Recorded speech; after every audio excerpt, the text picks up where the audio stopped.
Good afternoon. I'm sure most of you're happy that we moved it to 1 o'clock. Ryan? Yeah.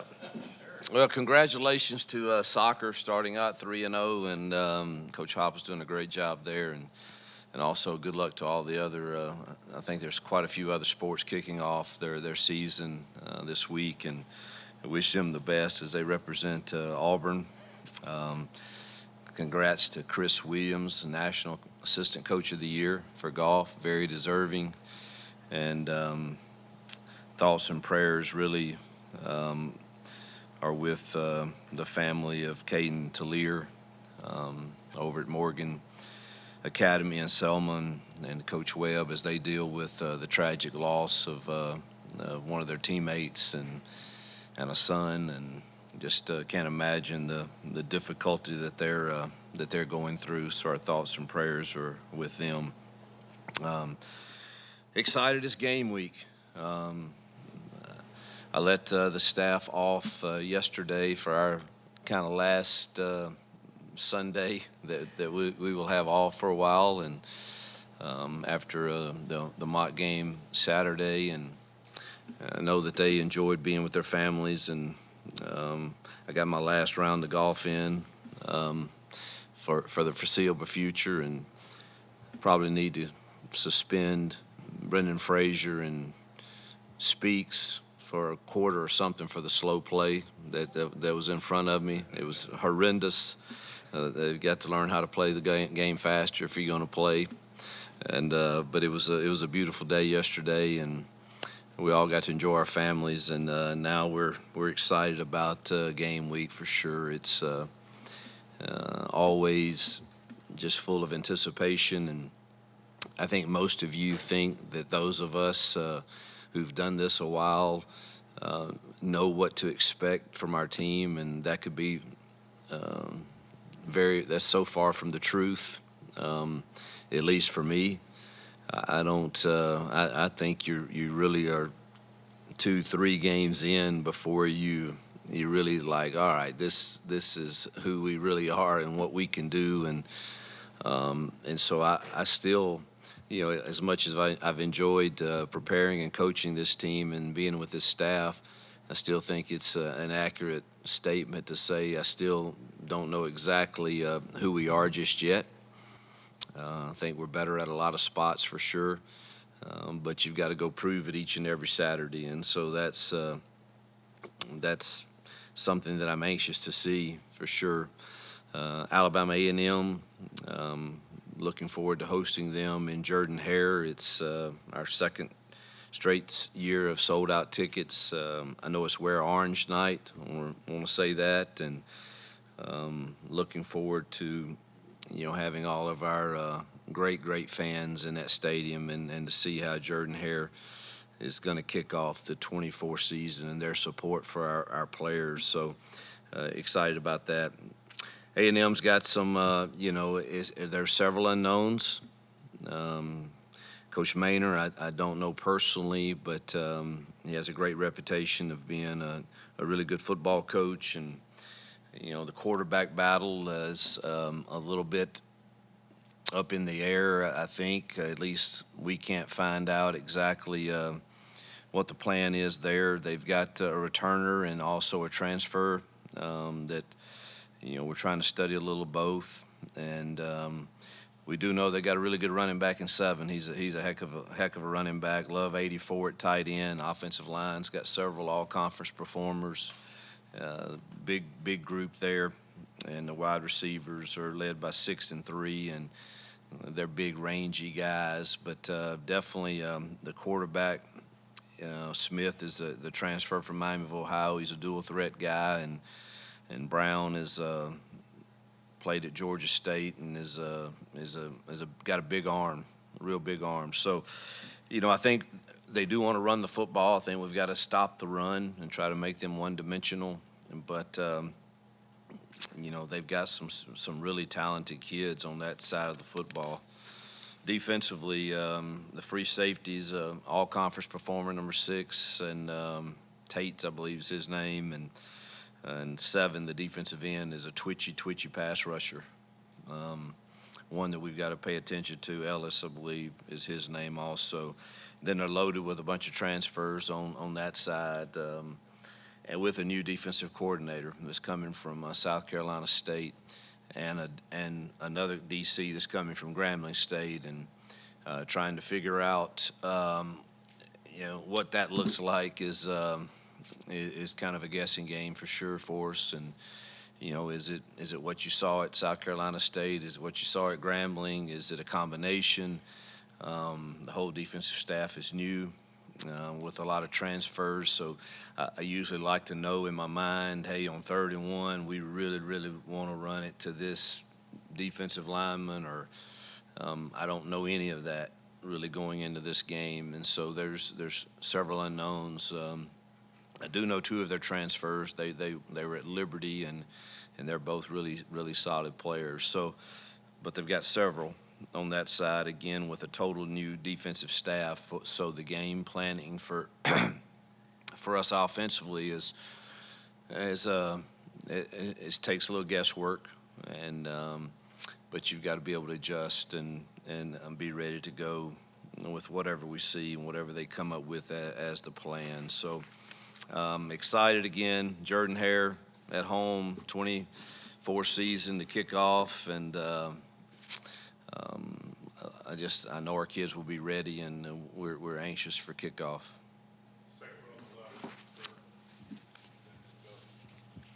Hugh, you talked about swapping guys on the left side of that offensive line last week. How did that go, and do you have an idea of what you want to do this week up front? Yeah, I think it'll be a few games in before we kind of settle into exactly what it looks like, but we actually rotated Tyler Johnson, Percy, and D. Wade in kind of a 3-way rotation there, along with Brandon Joyner at that only guard position. And I think the most likelihood is you're going to see, D. Wade play a little of both, and us rotate around him at that tackle position and kind of see who plays the best. I mean, ultimately, like I will tell our players today, at some point, the film has to be the resume that is the ultimate decider. And that's life, and that's football, and nothing can be given. It must be earned week in, week out by the way you practice on the film, and the way that you perform on a Saturday. And so I think we'll have to. It'll take a little time to kind of sort out exactly what that looks like from game to game. And one thing I'll know is we will end up needing every one of them before the year's over, and hopefully we create great competitive depth there by rotating some around and keeping them fresher. How is it set up as far as who's in the box? Oh, let's see. Offensively, let's see, Nix and Kent and Maurice, Hiller. I'm going to forget somebody probably. Those 4 I know are in the box. That would mean that Jesse's probably down to communicate with Kent, and Jake's down for sure, and Marcus is down. Did I get everybody? Ben Agamo's down. Defensively, I think DJ is still working on that.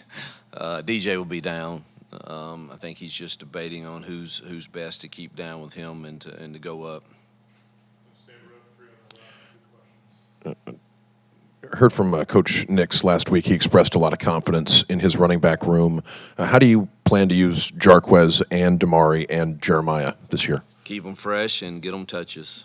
I think all 3 of those guys are quality players that add great value to us, and figuring out a way to get those touches to those guys is important for us for sure.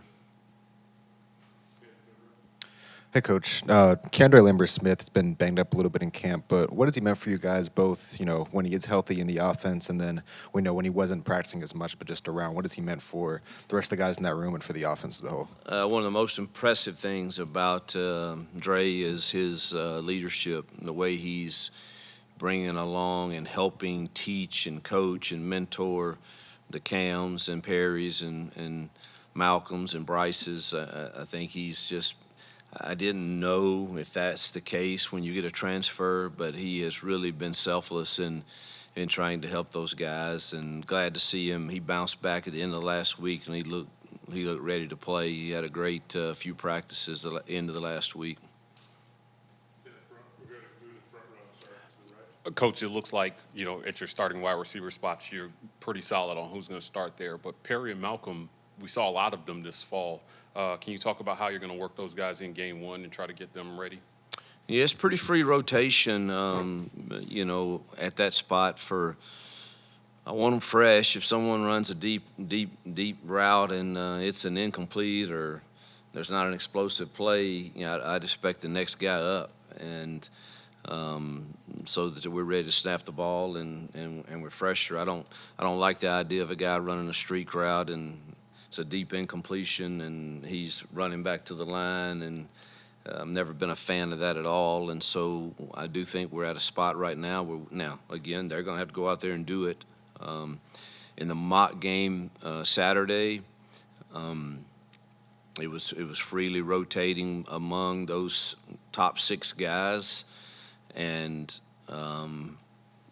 still a few too many MAs by the younger guys.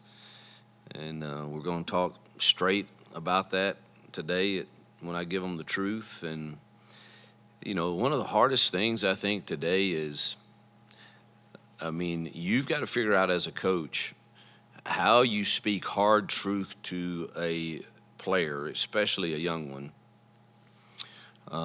Without it seems like everything is, used to, Mike, you just, as a coach 10 years ago, you put it on film and said, this is absolutely horrendous. You got to get it right. You're not going to play. You've got to be accountable to the team and to this. And now it's, you really have to think about the way you say those things, because the fine line between coaching is, unfortunately, part of our job is to be critical evaluators, but I don't ever want it to be personal. And it seems as life has changed or whatever, everything is kind of taken personal.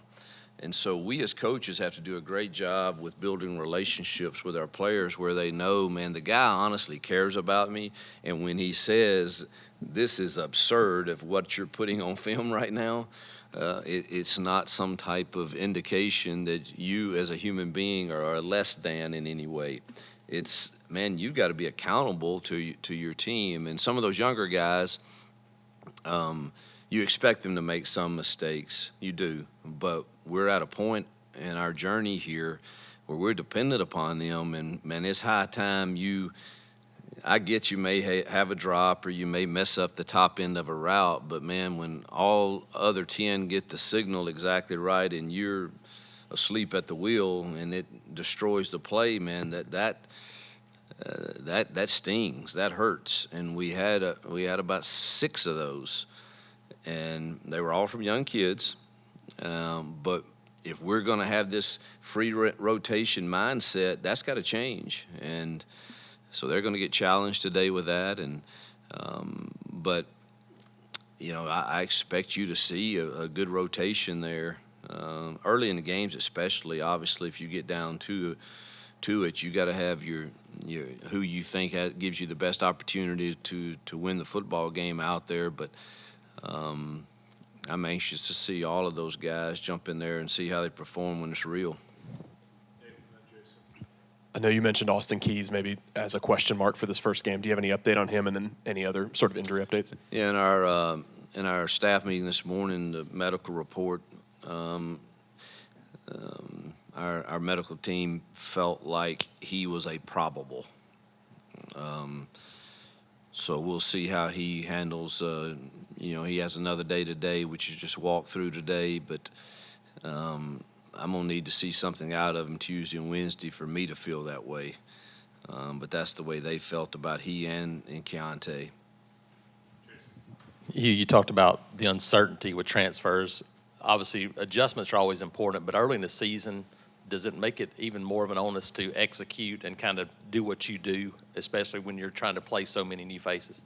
Yeah, I think you feel comfortable with your base calls and that your quarterbacks understand the answers to certain issues, and the fronts may be different than what you kind of planned for, or certain alignments by backers or coverages may be a little different, but some things can't change. Is there 6 in the box? Is there 7 in the box? I mean, those things come back to your base rules, and how do you handle that if they are? And so, early on in the game, you would expect us to still execute our base stuff. We may have to get to the sideline and change a blocking scheme or something, but as far as should the ball have been handed off or should it have been thrown, you would expect us to handle that. And in pass pro, heck, we've seen every look under the sun against DJ, so we can't use that as an excuse that all of a sudden they jumped in a different front and we can't pass protect it. So some of the base stuff you would expect us to still be able to execute.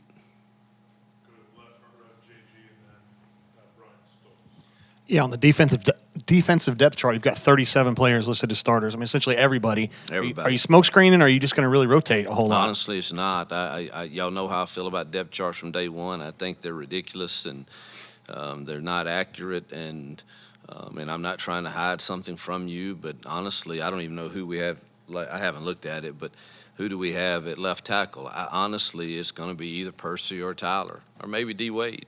I don't know. And then defensively, you want to talk about defensive tackles. We've got 6 that we're going to rotate in there, and I could care less who goes out there the first snap. I really don't. I don't care. And obviously neither does DJ if we got 37 starters. So, you better play a lot of guys, particularly early in the year, and it really, I know it doesn't.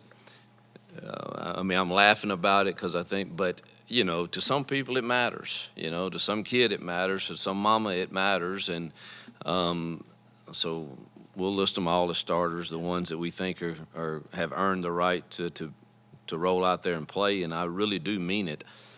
I have no clue who DJ and his staff and Von Trail are going to roll out in the defensive front to start the game. Well, are we an odd? Are we an even? I don't know. But if you're in even, I know J Mac's going to be out there, and I know Keldrick's going to be out there. Those other 6 in the middle, they all have been with the first team. They've all been the second team, or the blue-orange team, as we refer to it, or the white team. And I don't see a ton of drop-off, really. So it's not really a smoke screen. I don't know what the secondary looks like, because that's where we're the thinnest for sure. But I would expect Keontae and Can Lee to get a nod at the corners, but we're going to need others to play too. We're still trying to figure out the safeties, though, truthfully.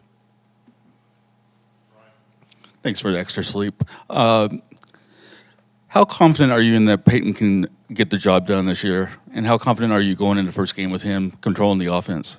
I'm very confident sitting here today, and at the same time, I've said since spring practice that ultimately he's got to get the job done.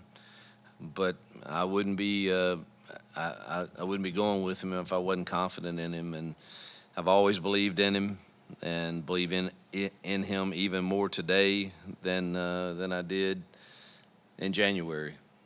Because of what I've seen and what I witnessed and what I hear in the meeting room, in the film room when I'm with him, and I think he's excited to prove that to a lot of people also.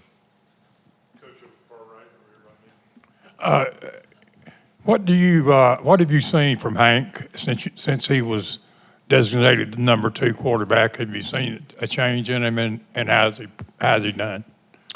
Still has a ways to go in the protections and the fixes that we need him to be able to make.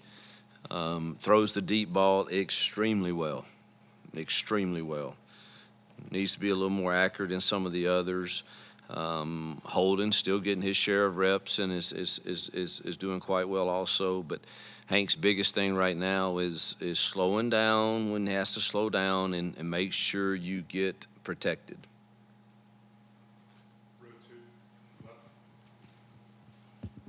Hugh, y'all worked a lot of different guys at punt returner in fall camp. Do you kind of have a feeling on who might be the first to go out there, or is it going to be a rotation as well? Let's say Keontae's healthy. He'd probably be the first one that went. If he's not, I would think it'd be Dre. And then after that, Bryce or Malcolm. If we ever get in a situation where it's one where I just definitely must have the possession of the football and it must be caught, have great confidence in Will Upton also. Any update on the kicker situation? Don't think Alex is much better. He's much better. And he's getting better. I don't think he will be ready to go, but don't hold me to that. So Towns is prepared and ready to go, and has had a really good week last week, and so we're that's where I think it's headed. But Alex did kick a little bit last Thursday, but I don't think he will be. I don't think he'll be quite ready this Saturday.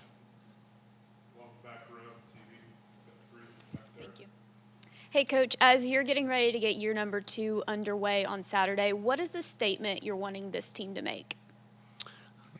I want us to play with a passion in Jordan Hare that is one that would be consistent all year long, and a confident football team that looks like they love one another and that they love being together at Auburn, and it shows in the way we play and execute. And obviously the coaching in me wants to see us play a smart brand of football, which is taking care of it, the ball, no selfish pre-snap penalties that put you behind the chains, and obviously situational awareness, understanding it's 3rd and 1, and I probably don't need to get booed because you're throwing a fade ball on our RPO system, unless you know we're going for it on 4th down. And again, that helmet that this communication deal is kind of helpful, stuff like that, truthfully, because I'm the world's worst at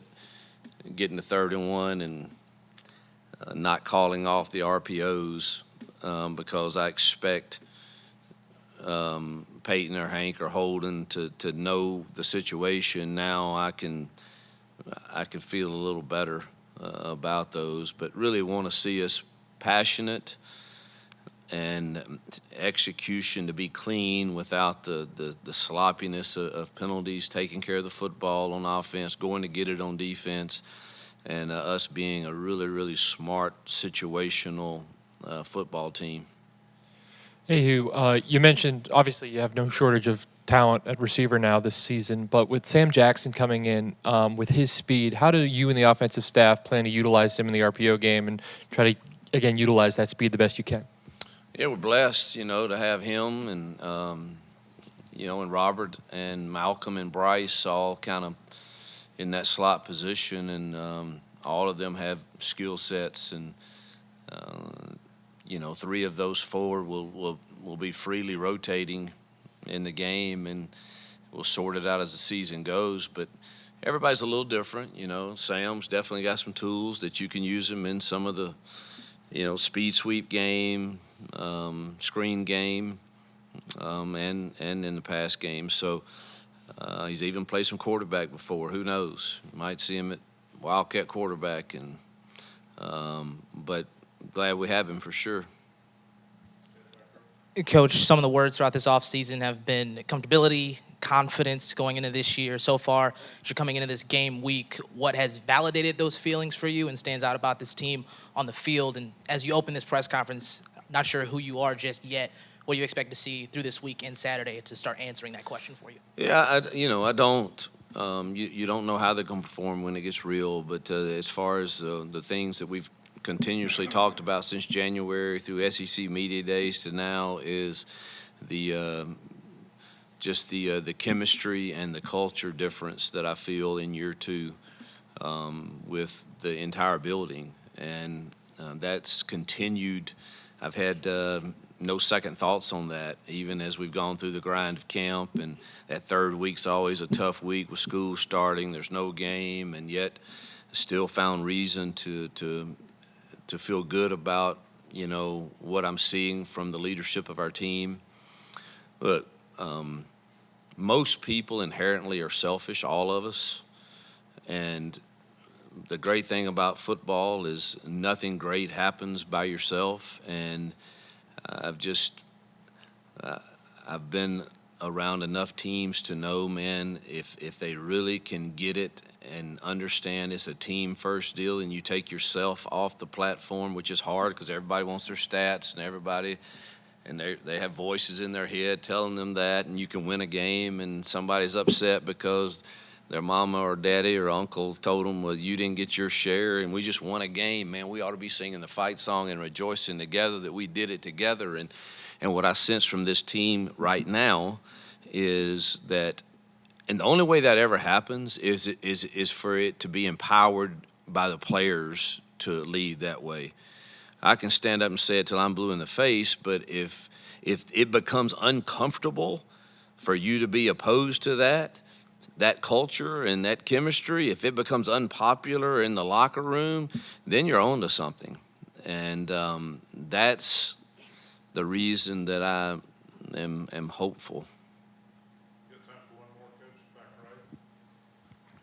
Coach, how comfortable are the coaching staff and the players with the new helmet communication? Will it be used a lot this Saturday? The players seem to be handling it pretty easy. It's probably me more than I think I'm talking into it, and I'm not, because I'm not hitting the right button, or it's I literally have. I mean, I feel like I don't know. Feel like I'm wearing one of the police belts. There's just stuff everywhere, and you got to hit the right button. So it's taken me some adjusting for sure.